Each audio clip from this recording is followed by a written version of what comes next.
Makanan enak nggak boleh dibuang-buang. Dan produsen KitKat kayaknya pakai aturan ini. KitKat yang nggak sesuai standar dituang ke wadah biru besar. Lalu KitKat itu bakal diproses ulang. Coklat ini bakal dicampur coklat cair. Lalu ditambahkan gula. Dan terakhir, produsen nambahin adonan yang dipakai untuk merekatkan waffle ke dalam setiap KitKat. Jadi, isian KitKat ini terbuat dari KitKat gagal. Batang rhubarb aman dimakan. Daunnya emang sedikit beracun karena kandungan asam oksalatnya. Pasti udah pada tahu fakta ini, tapi kamu tahu nggak kalau kamu bisa mendengar rhubarb tumbuh? Tumbuhan ini tumbuh cepat banget sampai kamu bisa dengar suaranya yang khas waktu tunasnya keluar. Sebagian orang bahkan bilang mereka mendengar rhubarb berderit saat tumbuh. Kalau kamu pikir biji jagung itu cuma kuning, kamu pasti kaget deh. Ternyata ada loh jagung pelangi. Ini bukan keajaiban alam, tapi pengembangbiakan selektif. Ada alasannya jenis jagung ini disebut glass gem corn atau jagung permata kaca. Bijinya emang mirip kaca dan bonggolnya yang berwarna permata emang mirip kayak batu berharga. Setiap bijinya juga beda-beda. Jagung jenis ini dipilih selama bertahun-tahun oleh Carl Barnes, seorang petani dan pengembang biak Cherokee dari Oklahoma. Orang yang bikin popcorn dengan jagung ini bilang popcornnya juga warna-warni loh. Kecap Inggris dibuat secara nggak sengaja. Tahun 1830-an, Lord Sandys pulang ke Inggris dari India. Dari berbagai hidangan lezat India, ada satu kecap yang disukai Lord. Dia pergi ke toko obat buat minta tolong sama ahli kimia di sana, John Lee dan William Perrins, untuk menyiapkan kecap yang serupa. Mereka menyiapkannya dan berniat menjualnya, tapi aroma sayuran dan ikannya nggak banget. Jadi mereka nyimpen kecap itu di gudang anggur. Nggak lama setelah itu, kecapnya terlupakan gitu aja. Kecapnya jelas terfermentasi. Ahli kimia itu baru mengeluarkan kecap itu 2 tahun kemudian. Mereka pasti suka coba-coba makanan, soalnya mereka mencoba kecap itu. Dan ternyata enak banget. Hei, lihat kentang goreng itu. Sebagian kentang goreng emang punya sedikit noda hitam aneh. Pencinta makanan cepat saji pasti pernah melihatnya setidaknya sekali. Nggak apa-apa kok, kamu masih bisa makan kentang goreng itu. Noda ini disebut kantong gula. Penyebabnya simpel. Kalau kentang goreng disimpan di kulkas, kandungan patinya berubah jadi gula. Waktu kentang itu dikeluarkan dari kulkas dan mulai digoreng, suhu tinggi bikin gula di bagian luar matang sebelum bagian dalamnya matang sempurna. Jadi, ini cuma noda karamel. Nggak enaknya, gula ini ninggalin rasa gosong. Wortel juga punya trik gula. Rasa wortel jauh lebih manis pada musim dingin. Uniknya, wortel punya respons fisiologi yang bisa mencegah pembentukan kristal es. Pembentukan kristal es ini bisa merusak wortel, dan kandungan gula yang meningkat bisa mencegahnya. Kalau kamu pernah lihat duck sauce, ada info nih. Saus ini nggak ada hubungannya sama bebek. Rasanya manis banget dan bahan utamanya adalah buah drupa. Prem, persik, dan aprikot jadi drupa terbaik.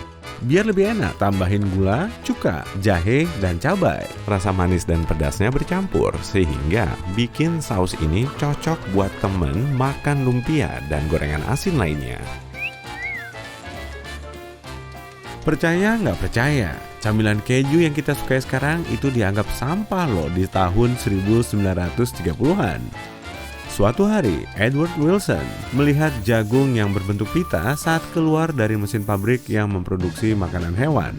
Pita-pita ini kelihatan menarik, jadi dibawa pulang dan dibumbui oleh Edward. Dia juga sadar kalau jagung yang mengembung itu jadi keras kalau nggak ditutup. Percobaannya ternyata berhasil sampai nantinya dikembangkan jadi camilan mendunia. Apa persamaan selai kacang dan cincin pertunangan? Dua-duanya mengandung berlian. Saintis asal Jerman mempelajari cara mengubah selai kacang jadi berlian. Dia memisahkan oksigen dari karbon dioksida. Dia mengambil karbonnya, lalu menekannya dengan kuat. Akhirnya, dia dapat berlian beneran. Kedengarannya sih gampang, padahal enggak. Dia ngambil selai kacang biasa dan menekannya dengan mesin kuat. Tekanannya 1,3 juta kali lebih tinggi dari udara di sekitar kita.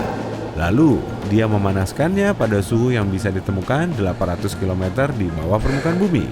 Secara teknis, si saintis itu meniru pembentukan struktur kristalin di mantel bawah bumi.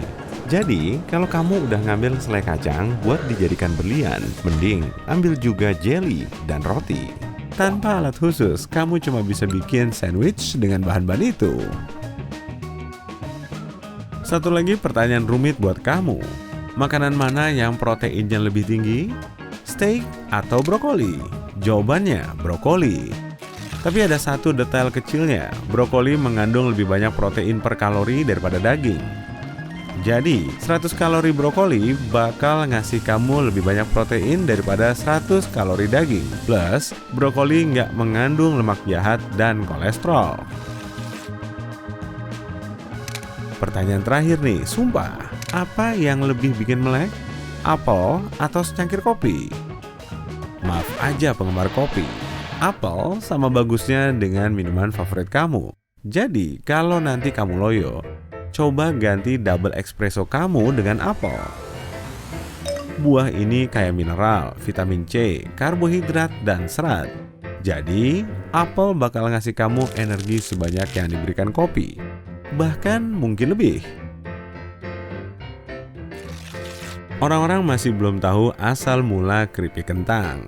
Tapi ada legenda yang bilang kalau camilan ini dibikin tahun 1853 oleh chef di restoran mewah di Saratoga Springs, New York. Orang-orang suka banget kentang goreng di sana, tapi ada satu tamu yang gak puas sama kualitasnya dan mengeluh kalau kentang gorengnya terlalu tebal. George Crumb, chef restoran itu, harus bikin kentang gorengnya lebih tipis.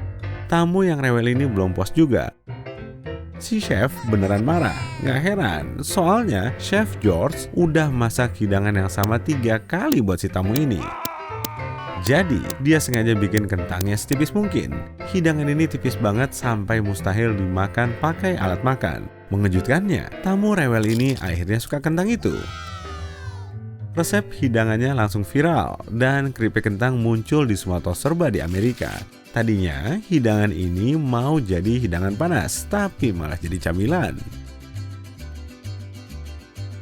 Suka salad buah? Kalau kamu pengen menanam semua bahannya, kamu nggak perlu pohon berbeda. Kamu cuma butuh satu pohon dan teknik sambung pucuk.